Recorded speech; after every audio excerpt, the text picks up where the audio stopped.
Olá, estamos iniciando o programa Realidades, Direitos Humanos e Cidadania, seu espaço privilegiado de críticas e debates sobre grandes temas sociais.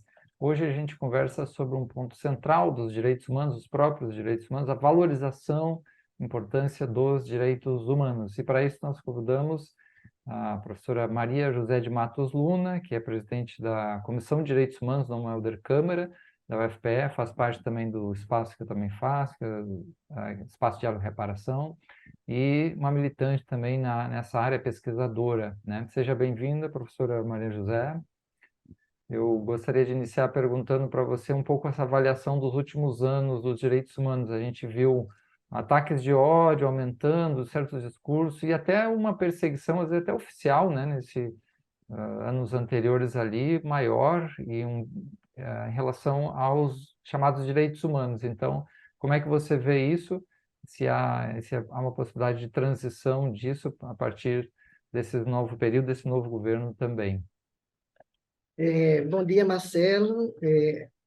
Bom dia, o horário que chega aos telespectadores do programa Realidades. É uma alegria estar aqui com você e dizer que nós estamos diante desse tema instigante dos direitos humanos.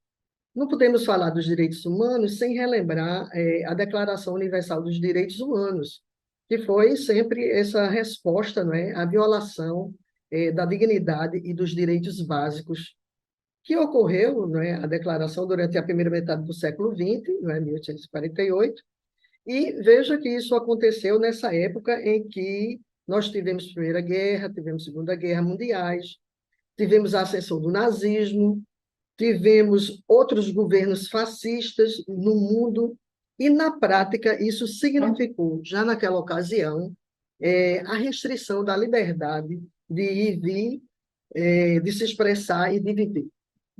Então, hoje nós tivemos a declaração, então, que nos seus artigos iniciais se referiam a esses direitos individuais.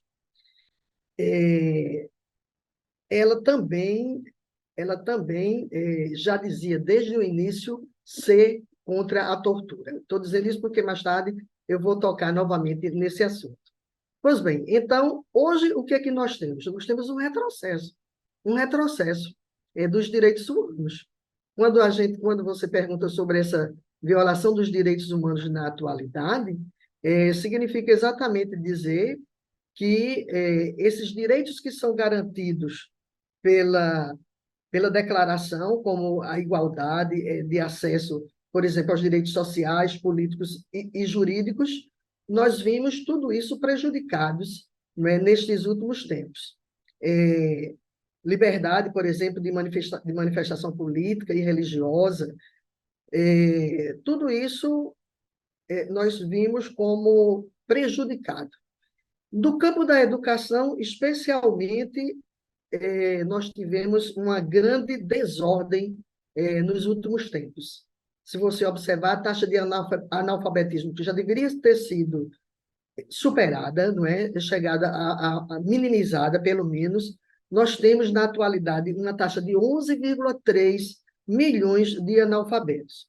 Para a gente observar que no Brasil, estou falando da realidade do Brasil, 6,8 pessoas acima de 15 anos, Marcelo, não sabem ler ou escrever. Isso significa um déficit enorme para esta população. Por isso que você tem os problemas atuais, como os neném, os jovens que nem estudam nem trabalham.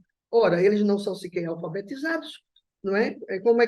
Qual é o emprego que nós temos para ele num país de um índice de desemprego na ordem de 2 casas decimais? Então, tudo isso é muito preocupante e é revelador, não é, desta política que nós tivemos durante o governo passado de dar para trás com os direitos já adquiridos pela sociedade. Veja, se a gente for olhar ainda a taxa de analfabetismo, ele não é um problema só no Brasil, sabe, Marcelo? Ele é um problema no mundo inteiro. Então, no mundo, nós temos 750 milhões de habitantes que são analfabetos. E aí nós poderíamos já questionar e fazer uma reflexão a quem interessa esse índice tão alto de analfabetos no mundo e no nosso país. Embora a gente tenha agora um governo mais voltado para isso e mais voltado para a educação. Mas recuperar esse déficit que ficou ao longo deste período, existe uma pesquisa que mostra que 2 anos que os estudantes estiveram parados no período da pandemia, quem era de classe média ou alta continuou nas suas casas com seus computadores, tendo aulas online. Mas aqueles alunos da rede municipal e estadual de ensino, eles tiveram um atraso da ordem de 4 anos. Esses 2 anos, eles se multiplicam por mais 2, que é o tempo que o município e o estado vão levar para recuperar esses alunos que ficaram basicamente parados, sem ter estudo durante esse período. Certo. Retomando um pouquinho, brevemente, com a ideia de direitos humanos, né? Eu acho que tem pessoas ainda que têm uma visão extremamente reduzida, limitada, né? É incrível isso. Retomar um pouquinho isso, e aí para poder trazer, de fato, a importância disso para a vida das pessoas, né? Pois bem, então, a importância dos direitos humanos no contexto brasileiro é fundamental, porque nós temos um país, não é, que ficou, vamos dizer, ainda está, não é, submerso ao colonialismo, e nós precisamos, de fato, da garantia desses direitos. Os direitos são ditos como universais, então, se eles são universais, eles devem ser para todos, independente de cor, independente de raça, independente de credo, de orientação política, sexual ou religiosa. E nós também podemos incluir aqui os direitos civis, os direitos políticos, os direitos econômicos, sociais e culturais. E veja, atualmente o Brasil possui 8 dos 9 tratados internacionais de direitos humanos. Veja, entre eles, eu destaquei alguns para poder a gente falar hoje. A Convenção de 1966 elimina todas as formas de discriminação racial. E o que é que nós temos hoje na atualidade? Todo um complexo de questões sociais sobre o racismo. O racismo está implementado na escola, nos campos de futebol, nos meios políticos, na igreja, enfim, onde você chegar, você tem tido, e a mídia tem mostrado isso com muita frequência, todas essas questões raciais que têm trazido essa volta, esse atraso, não é, aos direitos humanos que nós temos constituído através dos direitos postos documentalmente. Então, quer ver um outro tratado que nós temos? É o Pacto dos Direitos Econômicos, Sociais e Culturais. E ele vai falar sobre todas as formas de violência contra a mulher. E o que é que nós temos na atualidade? Nós temos a atualidade do Brasil, que morrem 10 mulheres por dia no Brasil. 10 mulheres. Então, veja, e quando a gente vai analisar essa questão, os direitos humanos no programa de pós-graduação, tem linhas de pesquisa que trabalham muito bem essa questão, e a gente observa que todos eles são crimes que poderiam não ter acontecido, terem sido prevenidos. Por quê? Porque eles são praticados pelos parceiros das mulheres, pelos maridos, pelos parceiros, pelos companheiros, e que começam com ameaças de toda a natureza e culminam, então, com a morte dessas mulheres. Então, esse é um índice muito alto que precisa ser revisto e que, de fato, é uma chaga dentro da nossa sociedade. O feminicídio acontece simplesmente porque a mulher é mulher, não tem condições de se debater fisicamente contra um homem, porque se ela tivesse, ela o faria, não é? E nós não estamos incitando a violência, mas nós estamos dizendo que ele é um crime malvado, porque ela não tem condições de se defender, não é? Então, existe toda uma polêmica agora, até para a participação, não é, de situações onde você teria homens ou mulheres e a questão da força, não é, de um e de outro, e como assimilá-los, então, numa determinada atividade, se eles têm estruturalmente uma construção, uma constituição diferenciada, diferente. A gente poderia também falar, Marcelo, sobre o direito das crianças e dos adolescentes, foi instituído desde 1989, mas até agora nós temos uma violação enorme. Crianças são violentadas, até bebês são violentados na atualidade, numa verdadeira, eu diria, apresentação de uma espécie de doença mental. Não é como se homens e mulheres estivessem adoentados mentalmente a ponto de abusarem sexualmente de um bebê. E entre a violação de crianças e adolescentes, nós temos a violação de meninas e meninos, mas muito mais de meninas e de meninas pretas e pardas. Então, isso também é um outro componente que nos faz ver a regressão dos direitos na nossa sociedade. Pessoas com deficiência, aumentamos bastante esse número. E um outro elemento que é a proteção contra os desaparecidos, chamados desaparecimentos forçados. Isso nada mais é do que o tráfico de pessoas. E a gente, às vezes, não dá muita importância, mas no Brasil também desaparecem diariamente, pasmem, 200 pessoas. 200 pessoas desaparecem diariamente no Brasil e você não tem, ao longo do período, como reencontrar essas pessoas, porque elas estão associadas ao tráfico de pessoas. Então, ao tráfico de órgãos e ao tráfico de pessoas.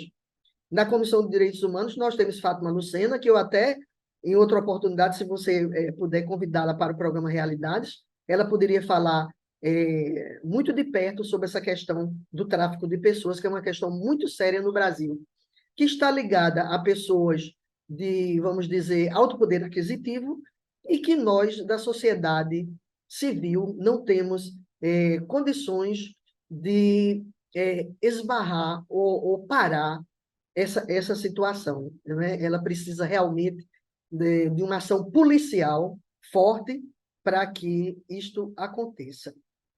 E eu não sei, veja, na Declaração dos Direitos Humanos de 99, não é? No livro em 1999, no livro do Guinness Book, né?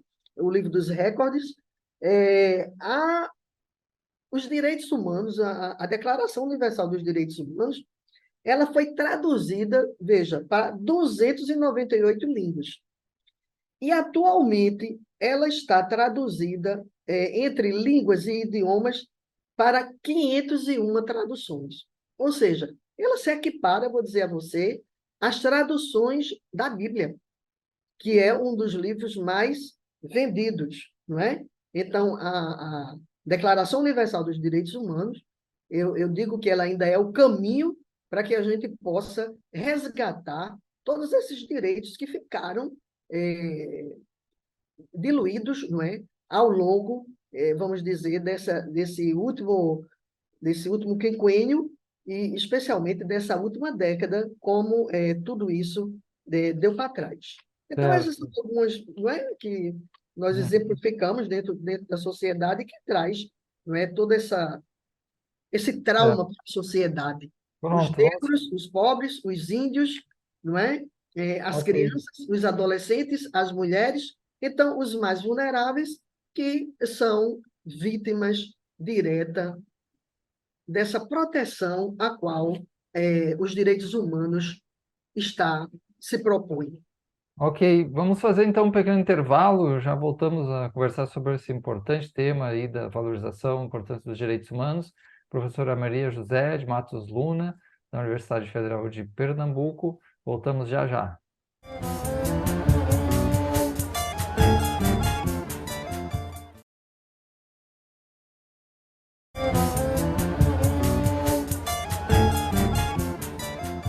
Estamos de volta com o nosso programa Realidades, Direitos Humanos, Cidadania, discutindo justamente aí direitos humanos, a sua valorização, a sua importância. A professora Maria José de Matos Luna, né, presidente da Comissão de Direitos Humanos Dom Helder Câmara, participa de vários organismos também nessa área de direitos humanos e cultura de paz e também justiça restaurativa. Ela falava da importância, né, da ampliação desse conceito que para algumas pessoas é tão reduzido, tão empobrecido. Vejam no primeiro bloco a grandeza de amplitude de atuação, né, praticamente dos direitos universais que ela traz. Falando um pouco em termos da educação, professora Maria José, e da universidade especificamente, onde a gente se encontra, né? Como é que você vê aí isso na área da universidade, o que, que tem acontecido também, a importância disso, tanto a educação quanto principalmente as universidades?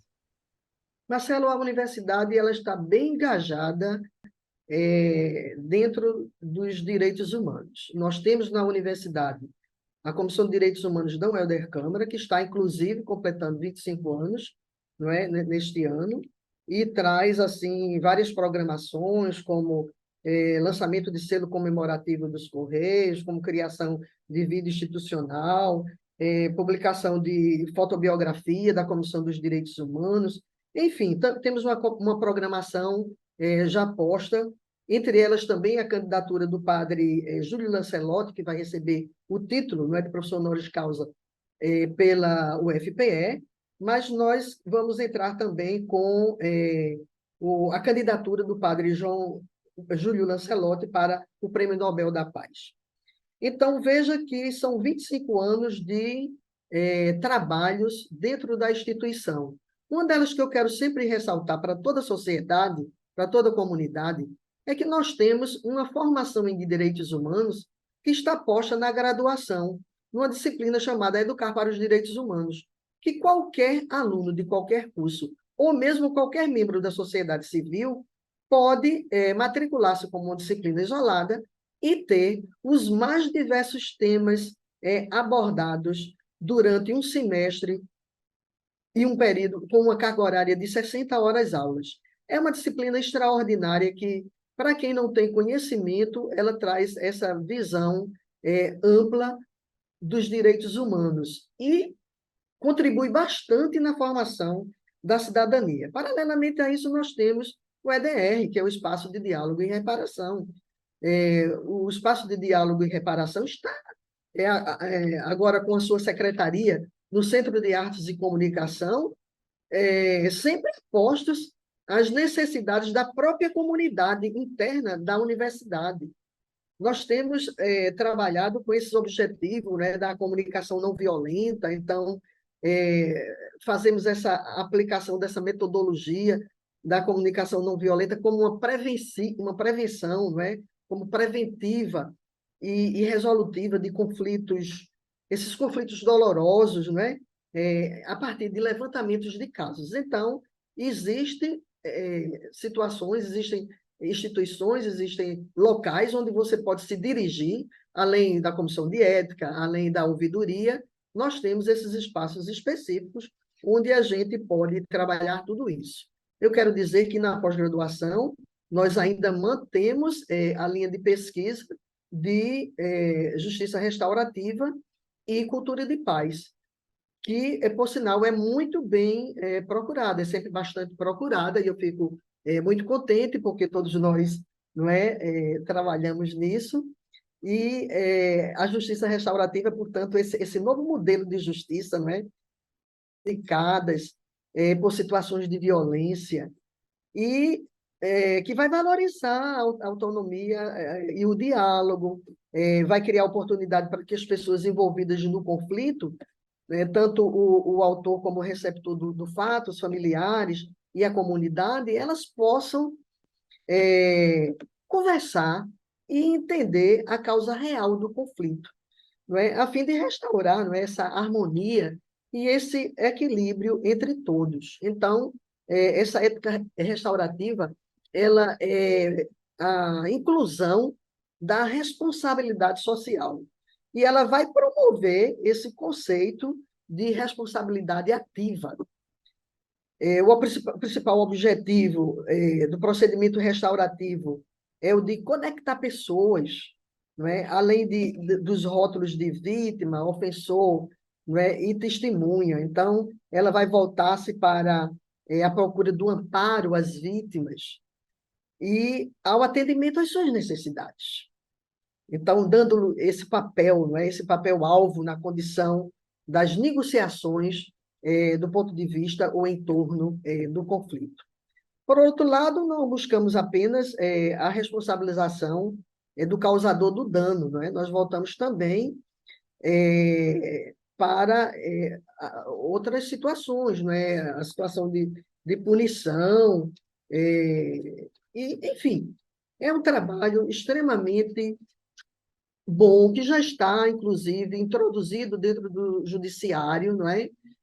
Alguns dos nossos alunos, nós temos a experiência deles terem feito o curso conosco no programa de pós-graduação e já terem implementado nas varas onde eles trabalham, juízes e juízas de trabalho, têm implementado a justiça restaurativa nas suas varas de trabalho, o que é de fundamental importância para que a gente não trabalhe somente com a justiça retributiva, mas que passe a conhecer, valorizar e oportunizar que a justiça restaurativa esteja presente nos vários ambientes, na universidade, mas também no mundo do trabalho, né? Também nas varas de trabalho. E isso, Marcelo, tem sido assim de grande importância para todos nós. Nesse sentido, a Comissão de Direitos Humanos com o EDR tem promovido situações de formação continuamente, com congressos nacionais e internacionais. A cada 2 anos se faz um congresso internacional e a cada ano, anualmente, o nacional e bianualmente o internacional. Esse ano nós temos uma programação muito interessante, com convidados nacionais que vão fazer palestra. Por exemplo, no primeiro tema, nós temos a presença da professora Thelma Vinha, da Unicamp, que vai falar sobre o clima de convivência escolar e os desafios para a atualidade. Todos nós sabemos da violência que está inserida dentro das escolas. Além da violência, um alto índice de depressão e de suicídio que está presente nas escolas. Então, isto é preciso ser trabalhado do ponto de vista da formação nos direitos humanos, porque as escolas se sentem completamente despreparadas para tal. Veja, vamos também trabalhar com uma outra palestra com os jogos digitais e políticas públicas de saúde, uma nova perspectiva para o exercício da cidadania, com o pessoal da Fiocruz, com Ederson Siqueira, que não é o nosso representante aqui da UFPE, que tem trabalhado muito com esse tema. Nós vamos ter conferências e com a participação de projetos sociais, e dentro desses projetos sociais nós vamos ter a experiência de ONGs e praças, desculpe, com a Solange Silva. Vamos ter desenvolvimento criativo de crianças na comunidade do Pilar, que são projetos da própria universidade, do Centro de Artes e Comunicação, e que nós vamos levar para a sociedade neste congresso. Temos ainda a Farmácia Viva, não é, que traz plantas medicinais e fitoterápicos, e vamos ter ainda o pessoal de comunicação social que está junto com a gente, Ana Veloso e Paula Reis, trazendo as temáticas do Fora da Curva, que vai tratar de questões sociais. Eu, essa semana, estive presente numa solenidade que comemorou os 60 anos da Rádio Universitária, Paulo Freire.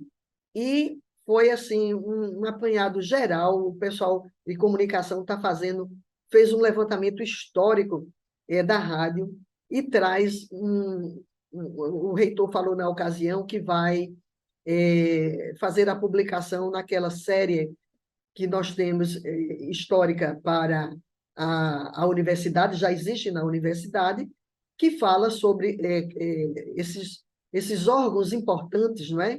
Como a rádio, como a editora, como a TV universitária, e apresentar tudo isso que é realizado através de pesquisas dentro da própria UFPE. De Congresso, forma professora Marisa, o congresso, qual é a data exatamente? Então, o congresso nós vamos realizar nas datas de 3, 4 e 5 de outubro, e eu gostaria ainda de dizer que nós temos de praxe ter sempre homenageados.